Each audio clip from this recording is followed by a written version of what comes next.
तिरंगा यात्राच्या नावाने छत्रपती संभाजी राजेंवर सापाला लवकरात लवकर तुम्ही अटक करा। अस्सलाम वालेकुम नाजरीन नीतीश राणे ने दिया इम्तियाज जलील साहब को लेकर एक बड़ा बयान, जहां पे इम्तियाज जलील ने तिरंगा रैली निकाली थी उसके बारे में बोला और उसी के साथ बोला कि जल्द से जल्द इम्तियाज जलील को अटैक करो। और उन्होंने क्या कहा देखिए इस पूरी वीडियो में। काही दिवसा अगोदर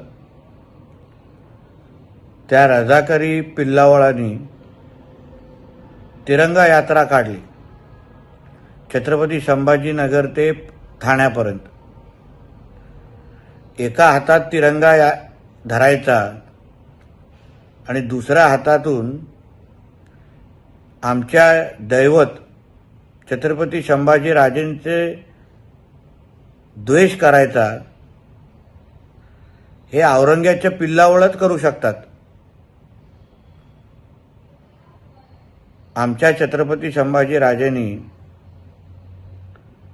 इस्लाम स्वीकारला नाही, धर्मांतर केलं नाही, ह्याचा राग ह्या पिल्लावळांच्या मनात आहे।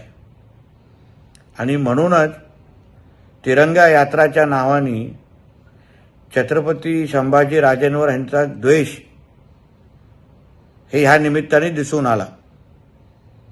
आज राज्यभर शिवशंभू भक्त संभाजी राजेंचे अनुयायी मावळे हे सगळीकडे ठिय्या आंदोलन करतायत आणि हा इम्तियाज जलील नावाचा हिरवा सापाला लवकरात लवकर तुम्ही अटक करा अशी मागणी आमचे सर्व शिवशंभू भक्त करतायत। त्या मागणीला माझाही और पाठिंबा। जैसे कि आप इस वीडियो में देखा होगा कि किस तरह नीतीश राणे ने कहा कि इम्तियाज जलील साहब को जल्द से जल्द अटैक करो। और इस वीडियो के ताल्लुक से आप लोगों का क्या राय है हमें कमेंट सेक्शन में ज़रूर बताइए।